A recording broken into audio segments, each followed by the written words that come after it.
Ki jaman iki kala bendu salat badar. Sepenting salat wata. Ini anggota pakaian, wonten sing muslimat. Mbok melok bukan masyarakat, penting anggota, ngoten nah. Nggih, cocok. Pakai ngeternet tok nih. Nah, pengen terus kok paten murah berkate. Nah, niku. Jenenge berkat dipura gare barokah. Nah, kene digowak niku nggalahi gowak rezeki ya. Ngoten Pak Ji.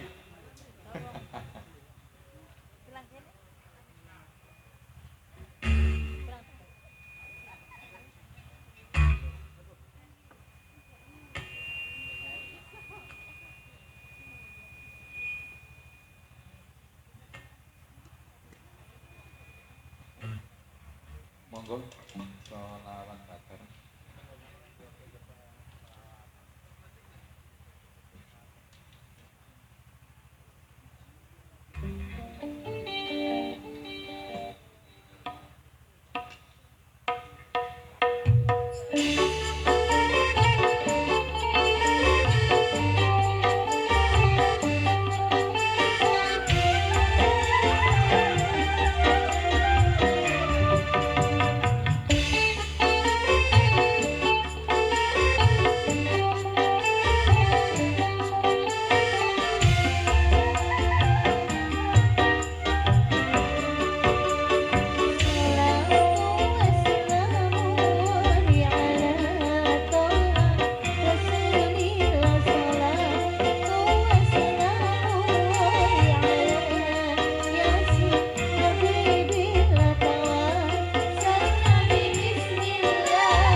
dumateng Mbak-mbak Waranggono yang sampun mempersembahkan lagu shalawat badar. Iku mau ana titipan cung. Teko sapa mau? Ya teko salah satu yang mengusulkan sing nyuwun lampahan. Kula suping disuwun lagune napa mawon. Nek kula inget niku selendang biru. Lah kebenaran niki busanane kebaya biru, kerudunge biru tapi biru muda.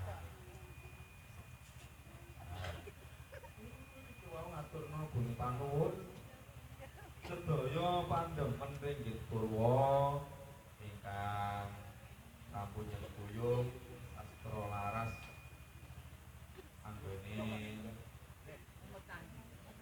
wayangan wonten ing dusun Klinter Desa Banjarwungu Tarik Sidoarjo. Wau siang nggih sampun wayangan siang tangga dhewe tangga dusun sak desa Ki Aldo Mukti Wibowo ngangge lampahan papat alas niku nggih panyuwune ingkang kanthek nggih panitia. Dalune lakon iki kula lakon niku wau. Sing angka kalih boten saged kula sepataken mesti sedaya mawon pandemen ringgit purwa kula ngaturaken kumi panuwun rawuh panjenengan sedaya mugi-mugi anggone nyempuyung melekan wewungon dalu menika sinarengan dening mandhape hidayah saking Allah Subhanahu wa taala. Tegese pikantuk petunjuk melek-melek bengi nonton wayang, wayang nggih kala-kala tontonan iso dadi tutunan. Panjenengan iki nggih acarane napa wau? Acara ruwat dusun. Nggih sedekah bumi wonten pala pendem, pala gumantung sing digantung wonten ing inggile panggung kula wau. Niku wonten pala gumantung enten pala pala gumantung tegese napa sih? Ngono tegese cung kabeh kekarepane para jalma manungsa sing urip ana ing gumraning jagat reru gumantung muter-muter ana ing dirgantara. Tegese apa? Masya lah senajan to awak dhewe iki wis klebu wong putih, klebu sing ahli ibadah, tetep dungane isih gumantung ana ing dirgantara, ya gumantung kinabulna dening Gusti Allah Subhanahu wa taala. Ana sing rupa para pendem tegese kabeh olone tangga, olone kanca, olone sapa wae ayo padha-padha dipendem jero. Mergo sing jenenge olone tangga, olone kanca, sing jenenge gibah itu paling hobi yang paling diminati oleh kita semua, bukan ibu-ibu saja, kita semua. Senajan to para katung-katung niki kabeh rokokan, nek rokoke ya ngrasani kancane. Ya papat. Dari sapa ngono iso ngrasani wong rokokan, ojo rokokan ya dikok terus. Mboten sing terus kampung iku nggih. Ayo padha-padha mikul dhuwur mendem jero. Tegese mikul dhuwur apike ayo diomong, olone ayo dipendem. Supaya ora duweni penyono ala. Ayo gedhekne penyono sing apik-apik wae, nggih. Supaya atine iki tansah seneng, awake lemu, makmur, rezekine lancar, nggih. Acara ruwat dusun wonten ing dusun Klinter menika nggih. Muga-muga andadosaken para warga dusun Klinter kabeh rezekine lancar, kathah tur barokah. Amin ya rabbal alamin. Semono uga rezekine dalange wiyaga waranggono musisi operator peniti lan liyane padha rezekine lancar, do tambah akeh. Amin ya rabbal alamin. Nggih. Lah semono uga sing tetanem tuwane sing nandur pari, nandur jagung, nandur apa wae, muga-muga panen memuaskan melimpah barokah. Amin ya rabbal alamin. Nek donga niku njaluk sing barokah, muga-muga wong barokah ku tegese dadi apik. Mosok mari panen digawe tangga loro. Mari panen barang ilang iku jenenge dhuwit sing kurang-kurang barokah. Muga-muga kena barokah, kena digawe jajan sakeluarga. Nek luwe ayo digawe sedekah ning masjid, sedekah anak yatim piatu, sedekah tangga-tangga sing ora mampu. Muga-muga kabeh awak dhewe mlebu wong sing putih sak teruse. Masih ana pulang-pulange titik sementing niat kepingin dadi putih. Niki ruang dusun, ruang niku ngilingi, nek ruang niku bersih ya. Ruang niku nggih wonten bulan ruang. Nek ruwat niku berseni. Nek ruwat berseni, nek ruwah ngilingi. Ngilingi apa? Ngilingi asal usul biyen. Sapa sing babat dusun, sapa sing babat desa.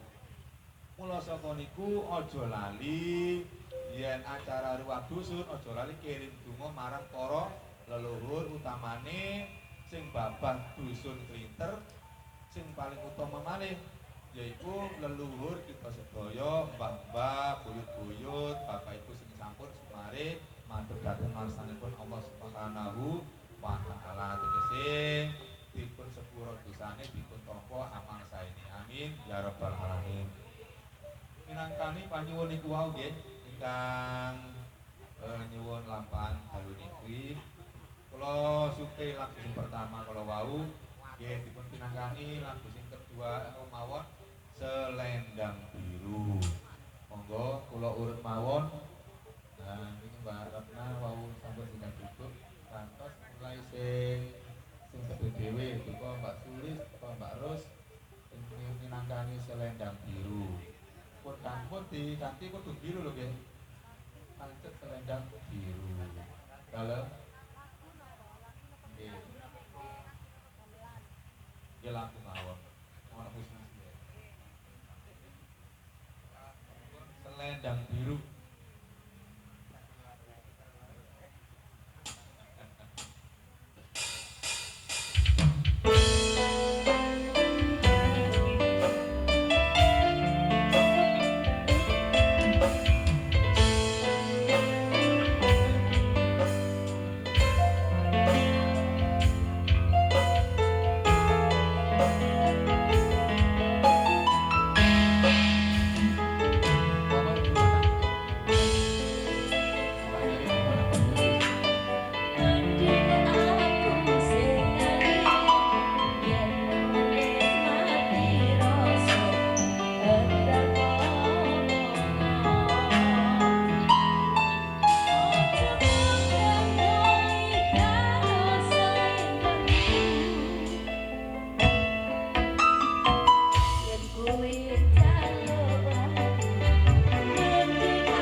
Ati nggih. Sugeng dalu, sugeng rawuh. Mas Kece, bukan iki daring napa luring? Luring maksud niku namung WA napa tah hadir? Oh, hadir lah. Oke, matur suwun nggih. Nah, nek daring niku lak namung ningali online mawon. Nah, nek luring berarti bertatap muka, kayak pelajaran sekolah ya, zamane Covid ya. Nah, kembang kangene ati. Iki sinten sing minangkani? Mbak Dwi. Oke. Mbak Anis. Oh, lho kabeh wong kemari. Nggih. Urip mawon nggih. Mantun. Mbak Sulis. Mbak Anis, tapi Mbak Anis sak kersa gantian Mbak Dwi. Utawi duet. Nggih. Nggih, kangge ati.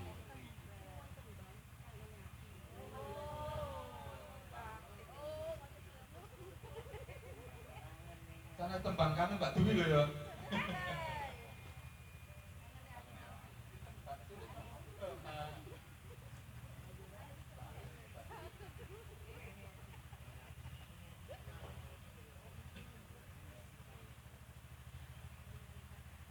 Monggo kula aturi jumeneng Mbak Anis nggih, urut mawon mantul Mbak Sulis, Mbak Anis.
Langsung mawon nggih kantun 15 iki perbuatan kata-kata langsung gantian mawon Pak Dwi monggo Pak Dwi menawi boten wonten ingkang request monggo kersa lagu napa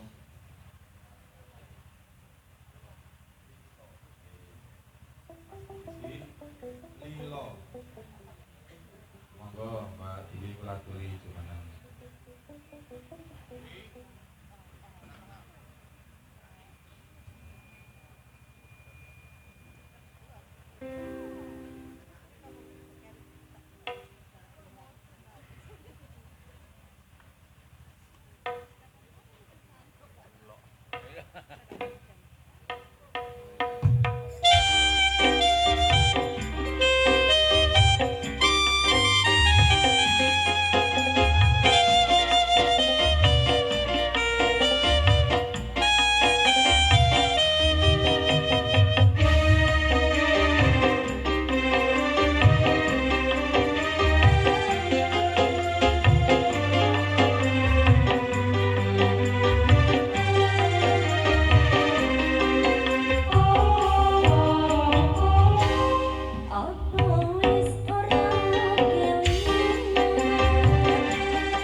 ngrasani panyuwune pandemen inggih Purwa.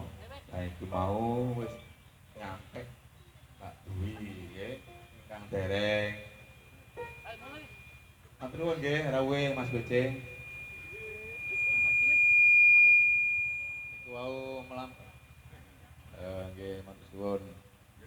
Monggo dipun lajengaken nggih sing tindak Pak Malah nggih.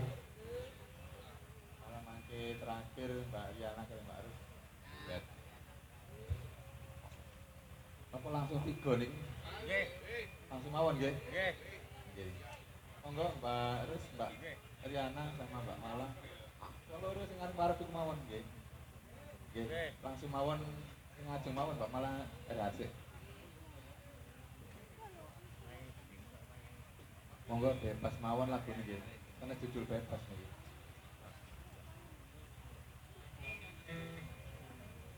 Kula aturi jumeneng Mbak Diana kali Mbak Rus.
Rustiana kelawan Mbak Rustiana. Ayo dibacutno cung iki ngono. Anggone Bambang Sumantri nglamar Ni Dewi Citrawati. Iku mau budal kijenan. Yo, supaya awak dhewe iki mangerteni apa bener budal menyang negara Sela Perwata. Cung, atut nomburi nak Raden Bambang Sumantri lho. Wong bentarane ora ngutus kok. Man kira mau iku ngongkon menututi Raden Bambang Sumantri. Iya, Bagong anut nomburi ora ngopo. Jenenge ingsun wis diderekno Kakang Semar. lho cung. Raden Dara, Raden Pak Nalendra Dipa wis ngongkon awakmu kowe ndang budal menyang negara Sela Perwata. Atut nomburi Raden Bambang Sumantri.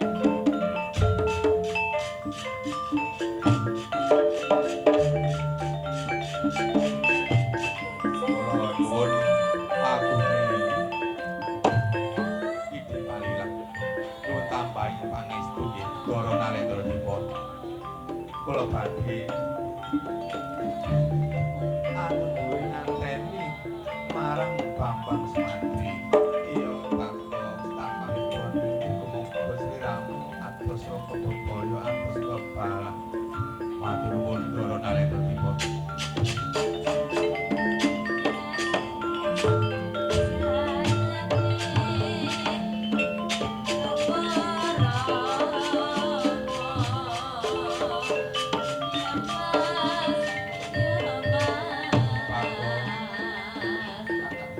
Mau wis budal menyang negara Sela Perwata.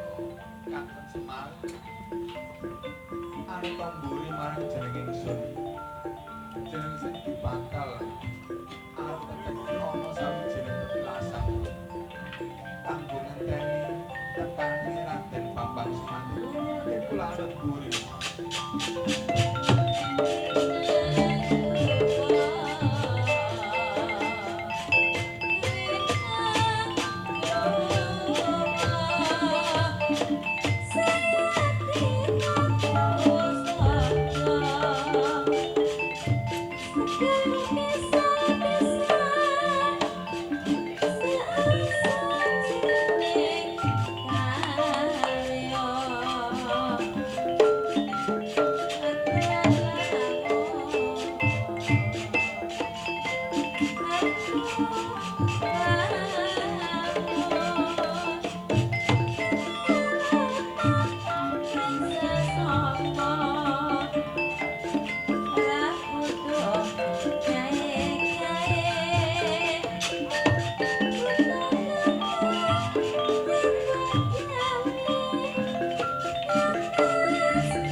Sinigek Panyarosaken wonten sawijining negari ingkang kasebat negari Sela Perwata. Yeke ing ngriku ingkang jumeneng nata wonten ing negari Sela Perwata menika Sang Prabu Citradewa. Lah dene sinten ingkang mangayun sowan wonten mandhaping Sang Prabu Citradewa menika putranipun ingkang pinaringan asma Ni Dewi Citrawati. Lah dene sinten ingkang mangayun sowan wonten ngarsane Sang Prabu menika Sang Pati ingkang dono wonten dalem kepandian. Pinaringan asma Sang Pati Citra asmane. Bagus ing rupa tur karengga ing busana. Sila mari kula asta ngapura badan situ Janga tumangkul pustraka kang mudhep ing pertiwi. Yen kadul kadya ngares padha ngedingi sowan wonten Ngadyantara Niranata. Dasar sawijining Nalendra ingkang mahambek sepuh mahambek pamita. Tawu undang ilmu anggentur lelaku. Wiwit alit anggenira gandrung kelawan kawruh. Nganti ana bebasan mledhet tanpa sutang miber tanpa suwiwi. Anustan kena jinumpun kasar datang kenging Ginrayang. Marsudi dateng Reng Tata Krama. Adene Darma Darmani Sang Nata asring paring boga dateng para kawula ingkang sami kaluwen. Asring paring toya dateng para kawula ingkang sami katelah. Asring paring pusada dateng para kawula ingkang sami nandhang deling. Mayuni kang kudanan nekeni kang kalunyon menawi maketan jedha kuringin kur menawi mangkula jedha kandhang macan sinendhanan para kawula ingkang sami sebo agung kaya kumandhagi kaya doyong-doyong pancak suwijining alun-alun aturane kaya dene segara kang kapinujon beno segara banyu beno banjir para kawula ingkang sami sebo yen kaki dipriksa dinon kadya amber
andadekno rasa bungah ana jroning penggalih ingsun Yayi.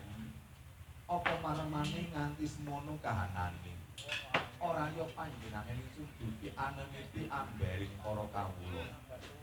Luwih-luwih bareng amune ngani jeneng para sowan ana ngaresaning ingsun. Aja nganti andadekno kagiyating penggalih.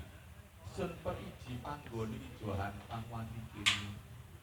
Apa kanthi raharja anggenira sowan ana ngarsaning ingsun jajal badya saprakonira. Mangki sinuwun. Sadèrèngipun rumentah dawuh dalem ingkang sinuwun. Kacatung asta kula kalih kapecak wonten sanggil pustaka kawuliga Dambudaya. Uluk mijil saking Retna Kenaka Retna Kumala Rena sayuta lubuting kolang kali sumerambah dhateng jasading kabeh. Mugi anggete satetes andhaging sampal mawa handatos saking jimat kayuwanan dawuh dalem ingkang sinuwun. Dir-dir ambenganing manah dalem slamba punika sumilir samirana nanging dugi datang wonten ingkang kawula caosaken wonten ngarsa dalem paduka.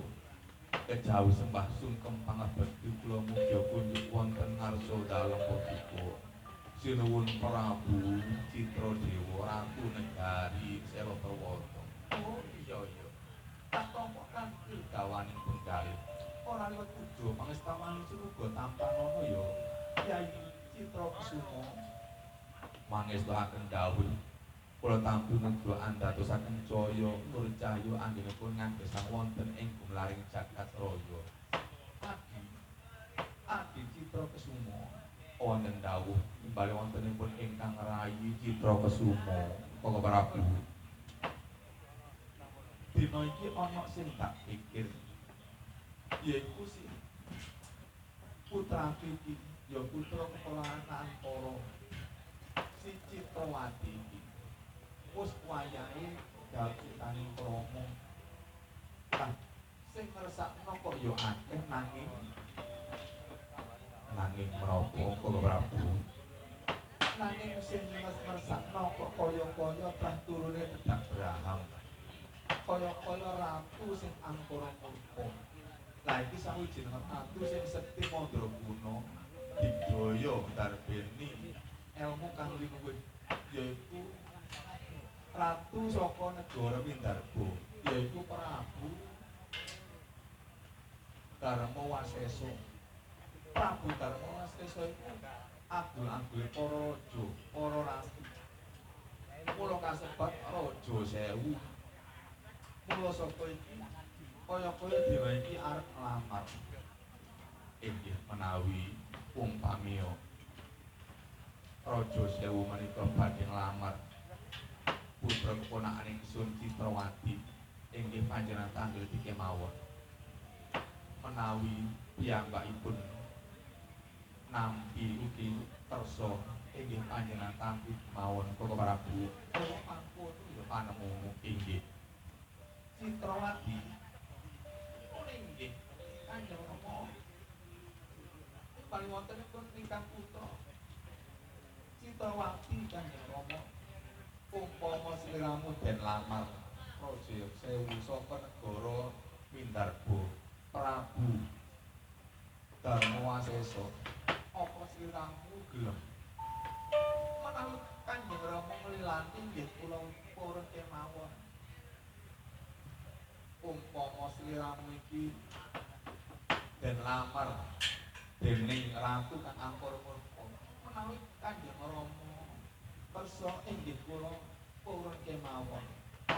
Dereng antawis damu wonten ing pasimarangan Agung Negari Selaperwata kesaru wonten gayung saking putusanipun Nalendra Dipobi.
Kaya iki yaiku putrane Sang Begawan Suwaja. Apa bener pisanak? Oh inggih, kula menika Bambang Sumantri.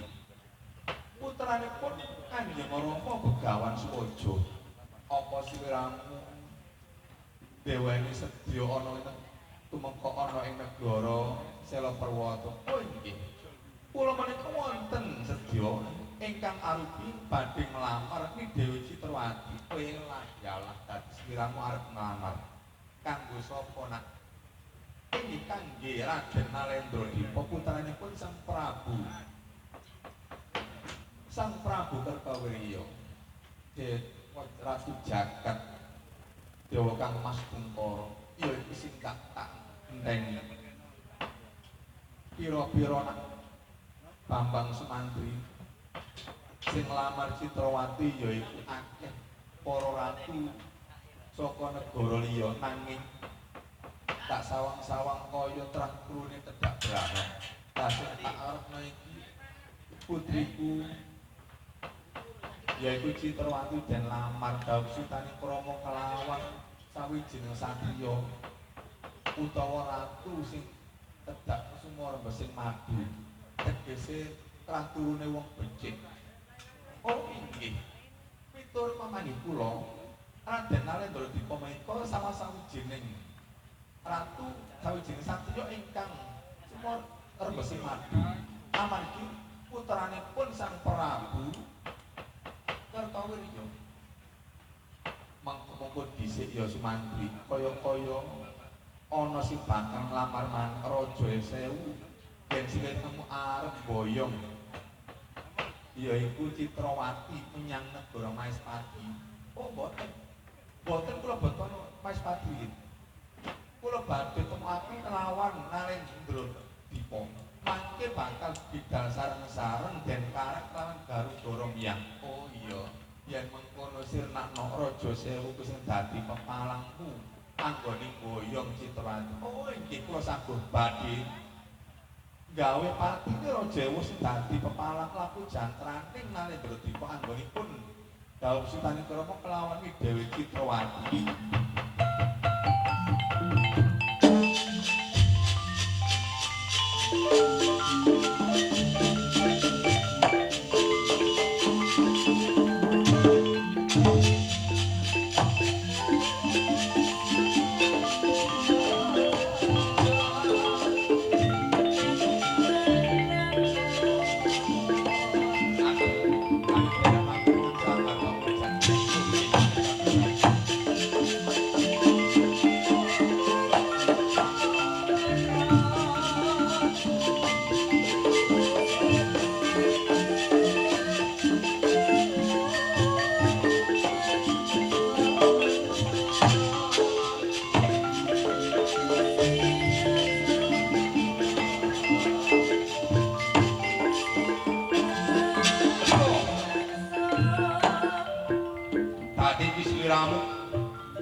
Dadi kepalaku anggone nglamar si Citrawati. Oh iya bener, ora luput sampeyan Kinara Sasra.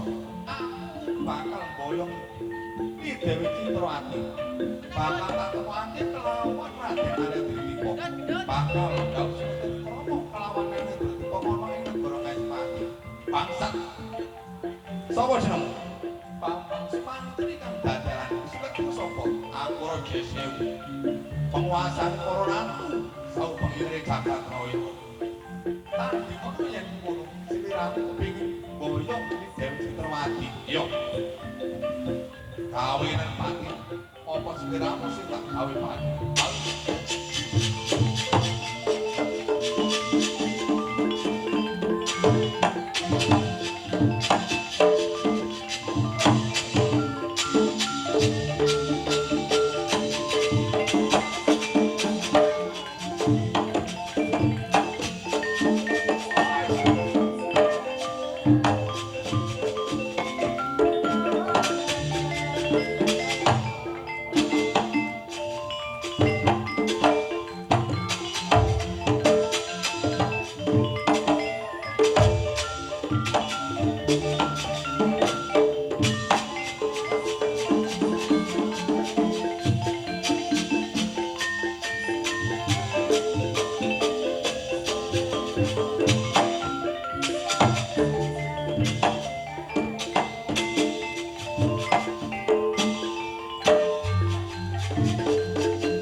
jejut.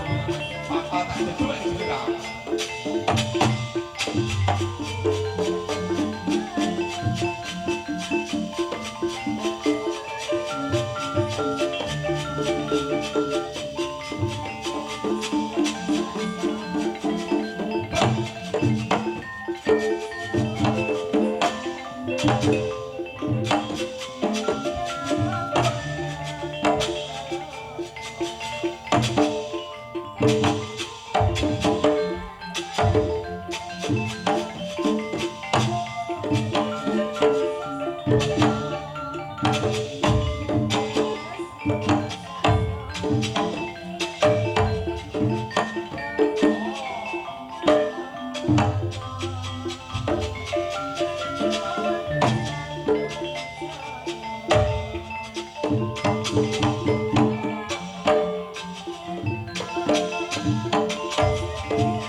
Nuwun sewu, Sang Prabu Citradewa.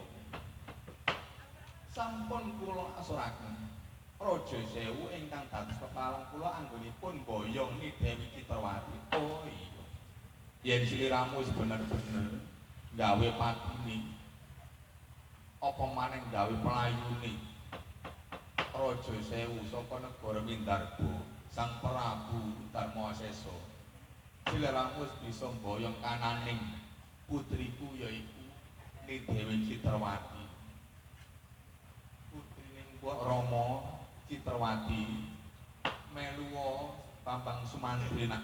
Sliramu bakal den temokake kelawan Nalendra Dipa, yaiku trah turune saka Sang Prabu Kertawirya. Mengko sliramu bakal dapet Kanjeng Rama ana ing negara Maespati. Oh inggih Kanjeng Rama.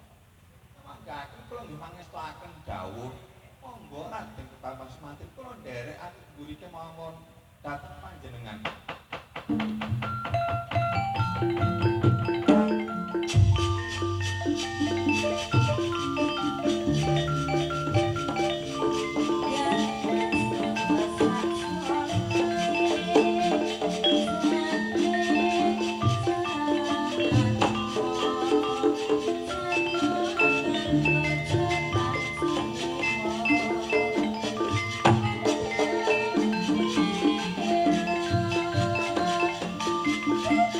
Thank you.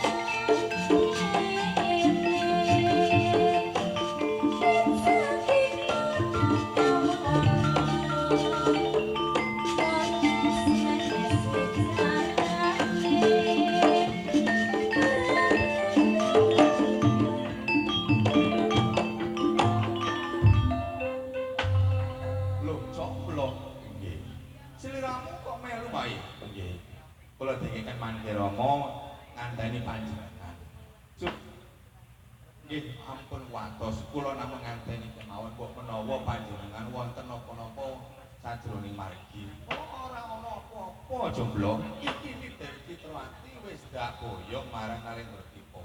Nanging jomblo ana sadalan-dalan aku iki mikir kok yo enak Nalendra Dipa iku ngongkon aku anggone boyong Citrawati. Yen ngono tak belani ngasorno Raja Sewu.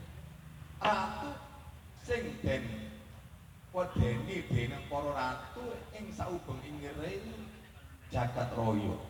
Lho dados panjenengan wau mang Bandhawa Hang Alita. Bener apa kang dadi apamu? Raja Sewu wis tak gawe pelayu bali menyang negarane. Lah iki Dewi Citrawati ya wis bakal tak boyong menyang Nalendra Dipa. Nanging ora bakal tak gawa tak cegat ana tapal watese negara Sela Perwata. Sliramu bali yo. Ngomong menyang Nalendra Dipa. Yen slirane Nalendra Dipa iku kudu njujul kananing Dewi Citrawati.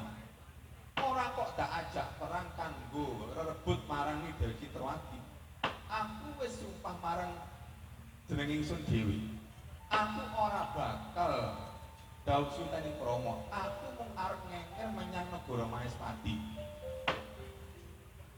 Aku go perlu mbuktekno apa bener Nalendra Dipa iki bener-bener trah turune utawa panjalmane Bathara Wisnu.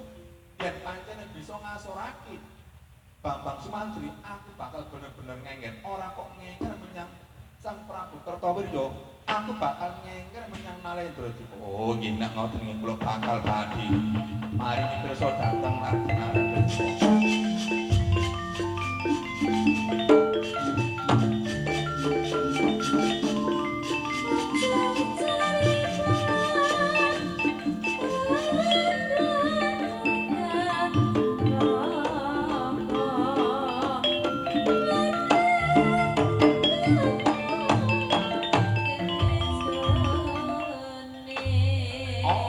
Kacarita Raden Bambang Sumantri anggonipun ngutus Doblo ya mangun diwangsa anggenipun paringi pirsa wonten tantangan boten kok tantang rebut wanodya nanging tantangan mbuktekake apa bener Nalendra Dipa menika panjalmane Dewa Wisnu. Semono uga kanggo buktekno supaya Nalendra Dipa bener-bener ana rekodaya nganggo bisa boyong kananing si Citrawati. Boten antawis dangu Nalendra Dipa ingkang sampun dipun paringi pirsa Bagong ya mangun diwangsa jujul kananing Sumantri kawontenaken tantangan ing tepis wiring kapal wates negari Sela Perwata Biyu.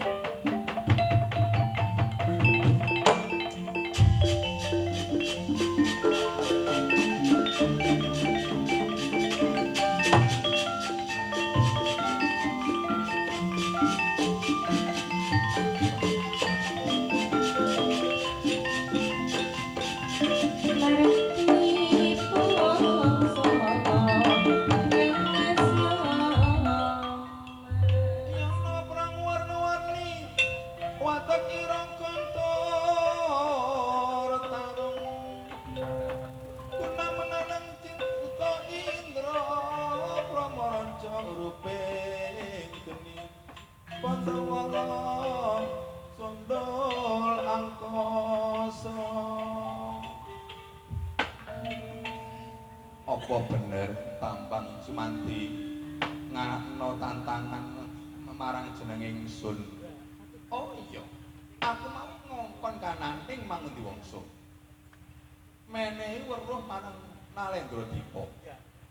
Apa bener Nalendra Dipa iku sejatine trah turune yaiku panjalmane Bathara Wisnu. Semono uga sing angka 2 supaya ana rekodaya. Ana rekodaya kananing boyong Ki Dewi Citrawati. Lah iki sliramu Nalendra Dipa bakal tak tantang Bandawala Hangayuda ora kok gawe paten pinaten, mung adu kasekten.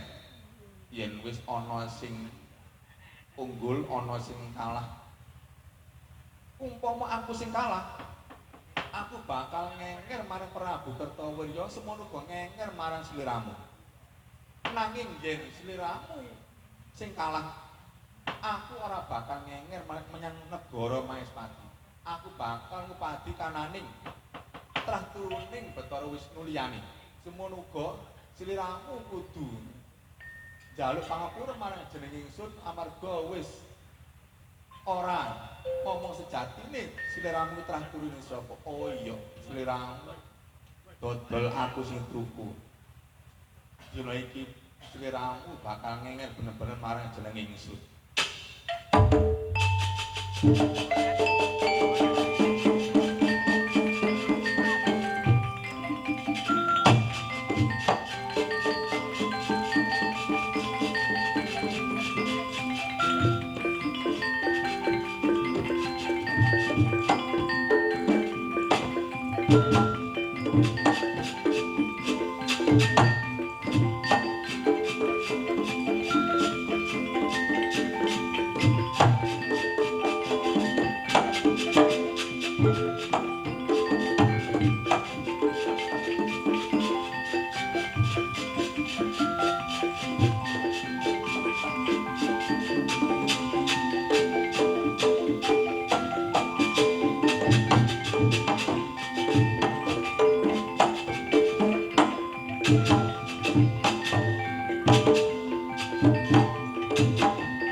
Sumantri anggone Bandawala Hangayuda rumaos kawon kelawan Nalendra Dipa nanging salebeting indriya Raden Bambang Sumantri ngrapal piyambakipun pikantuk ngelmu saking Kanjeng Ramanipun niat ingsun ngrapal aji mantranira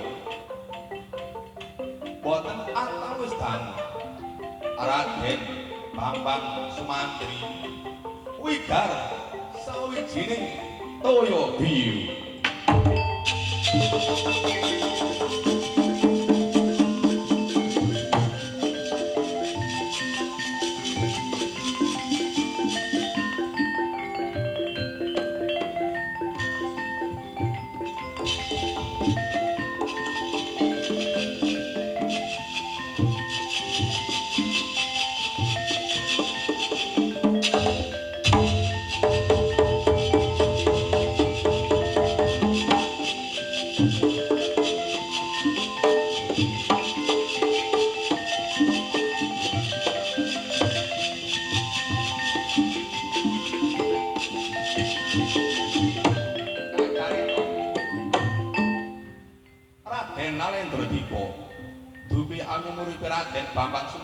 Wigar Toya piyambakira ugi ngrapal aji mantranira boten antawis dangu Raden Nalendra Dipa Wigar dahono geni kang mangombro-ombro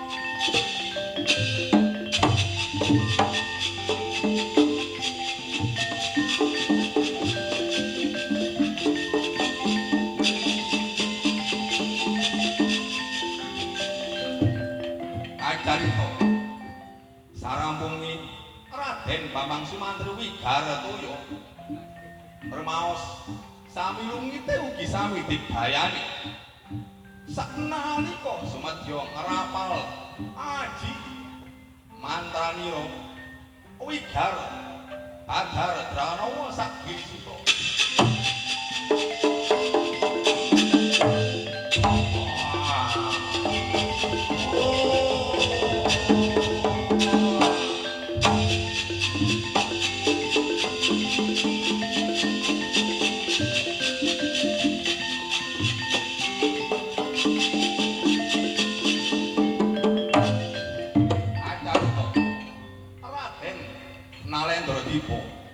sareng anyumurugi Bambang Sumantri anggenipun Wigar Dranawa Sagirisuta piyambakipun ugi ngrapal aji mantranira boten antawis dangu Raden Nalendra Dipa ngedalaken asta wonten ing baune kang cacahe wonten 1000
Nalendra Dipa ingkang Wigar Brawa sewu kang winastan sasa srasa bau. Baune ingkang cacahe wonten 1000. Sumantri, apa sliramu durung ngakoni yen jenenge ingsun Sekti Mandra kuwi oh nggih. Bakal ngakoni yen menawa panjenengan kok unggul panjenengan Dewa Wisnu. Panjenengan bantu kula saling punika Wigar Sumantri sejati. Oh iya.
Sumantri, oh inggih Raden Narten Nalendra Dipa, inggih kula sampun saguh ngakeni menawa panjenengan menika panjalmane Dewa Wisnu. Oh iya. Semonggo panjenengan boyong ni Dewi Citrawati menyang negari Maespati kangge nitih Garuda Romyang. Oh iya, semonggo Raden Nalendra Dipa kelawan ni Dewi Citrawati panjenengan nitih wonten wingkinge sirahipun Garuda Romyang. Oh iya, kacarita.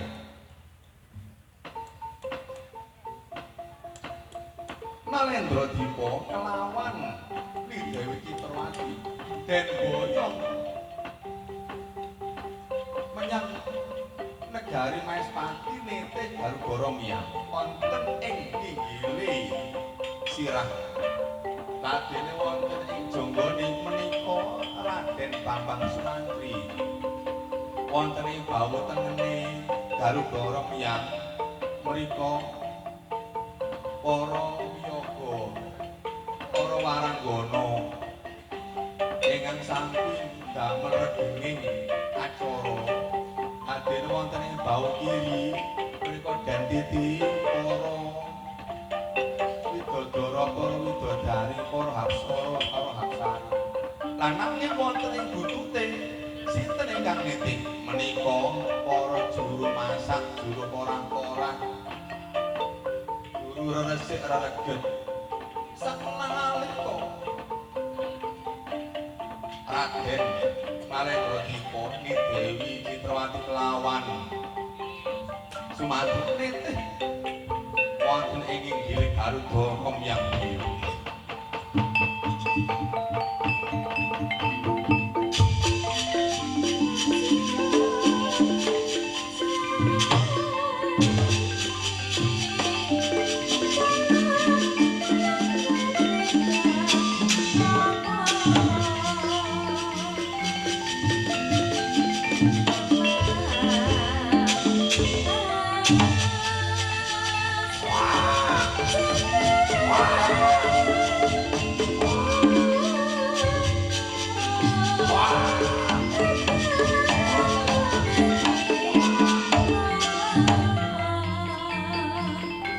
Kacarita Garuda Romyang ingkang den titi Raden Nalendra Dipa ni Dewi Citrawati Sumantri kelawan para wiyaga waranggana para hapsara hapsari uga para tukang porang-porang tukang juru masak nanging para juru masak bucal reget saking buntute Garuda Romyang dawah wonten ing sirahe Prabu Dasamuka Biyu.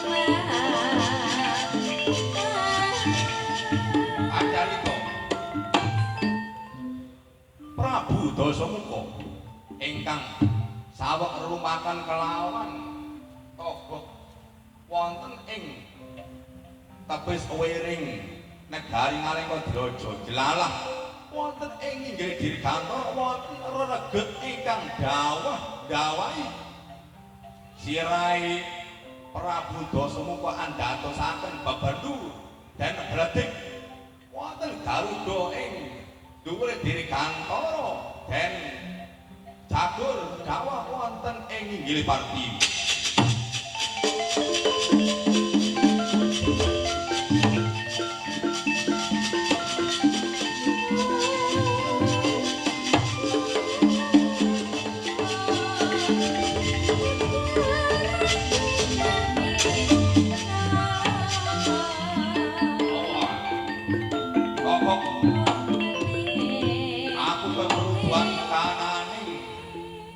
Pananing reget sapa duwe kantor. Oh nggih.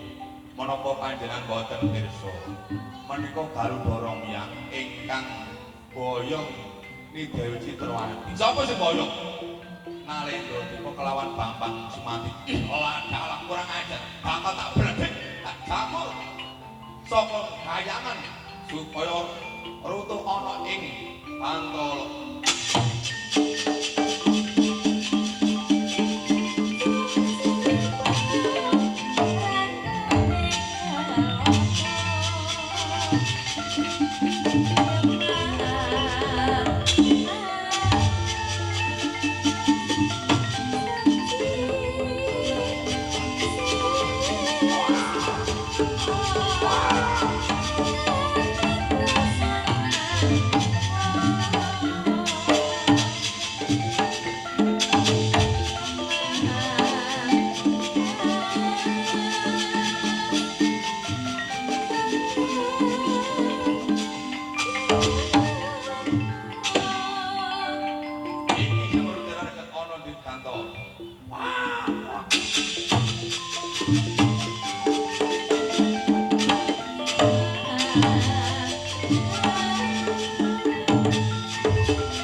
Pantala. Yo, aku ngerti. Sliramu bakal tak lepasi jemparing bali menyang negara Ngalengkon. Prabu Dasamuka.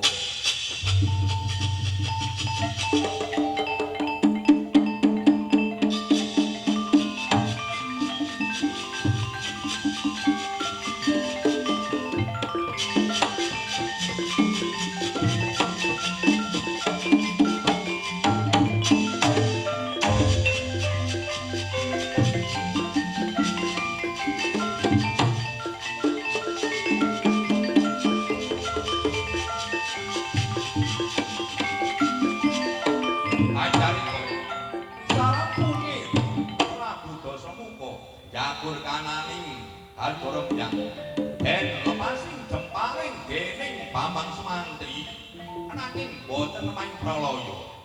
Dilalah Sang Prabu Dasamuka bali menyang negari Ngalengkadya.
paring petulung anggenipun boyong Citrowati. Oh iya yen mangkono sliramu iki wis tak sekseni diseseni Bambang Sumantri wis dadi garwa, muga-muga dadiya bebojoan uga jejodohan dadekno keluarga sakinah mawaddah warahmah. Lah iki yo Nalendra Dipa sliramu jumeneng ana arsaning bapa nak apa iki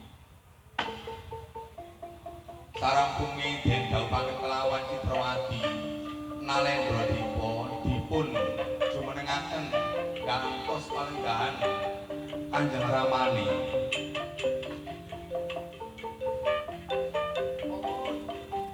Ana mangkene nak iki dina sliramu jumeneng nata nanging jenengmu dudu Nalendra Dipa nanging Prabu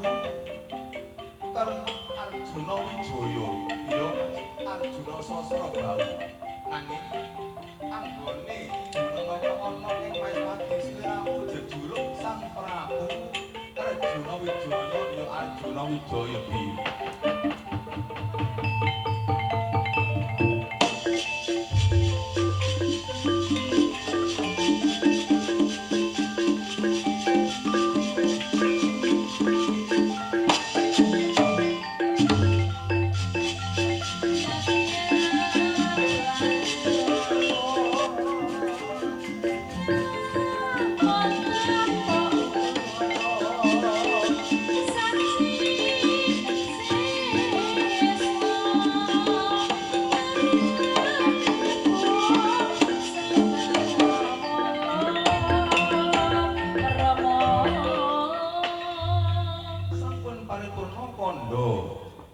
Rabining Arjuna Sasrabahu ya jumenengi Nalendra Dipa ana ing negara Maespati. Mugia anggenipun jumeneng nata ana ing negari Maespati. Arjuna Sasrabahu ya Arjuna Wijaya dadosaken sumrambah wonten ing dusun Klinter Banjarwungu Kari Sibarjo dadosa rukun makmur wargane pikantuk rejeki ingkang halal kakang barokah tetanen tuwani subur makmur melimpah terus sageta nguyubi keluargane lan tangga teparone. A'udzubillahi minasyaitonir rajim. Bismillahirrahmanirrahim. Allahumma sholli ala Muhammad wa ala ali Muhammad walhamdulillahirabbil alamin. Rabbana zalamna anfusana wa illam taghfir lana wa tarhamna lanakunanna minal khasirin. Allahumma ighfir lana dzunubana wa liwalidayna warhamhuma kama rabbayana shighara. Allahumma ij'alna wa ahlana wa auladana wa talamidana min ahli al-'ilmi wal khair wa la taj'alna wa iyyahum min ahli syarri wal dhair. Allahumma sahhil umurana wa khassil maqasidana wa qabil hajatana min hawaijid dunya wal akhirah. Allahumma inna na'udzubika min jahdil bala wa tarkis aqwa wa asil qawm wa syamatat la'ada wa taghayyur ni'mat. Allahumma anzil rahmata wal maghfirata wa ni'mata wa syafa'ah khususan ila arwahi warga dusun leluhur dusun Klinter Banjarwungu ingkang sampun kapundhut dening Allah Subhanahu wa taala. Ghafarallahu dzunubahum wa qabalallahu amalahum. Allahumma la tahrimna ajrahum wa la taftina ba'dahum wa ghfir lana wa lahum. Rabbana atina fid dunya hasanah wa fil akhirati hasanah wa qina adzabannar. Wa sallallahu ala Muhammad wa ala ali Muhammad walhamdulillahi rabbil alamin. Sinek-sinan genter pater sinek-sinan ingkang maca pating dusun Klinter Banjarwungu Kari Sibarjo. Mugi kanthi tancep kawon pindha paripurna purnaning panutup.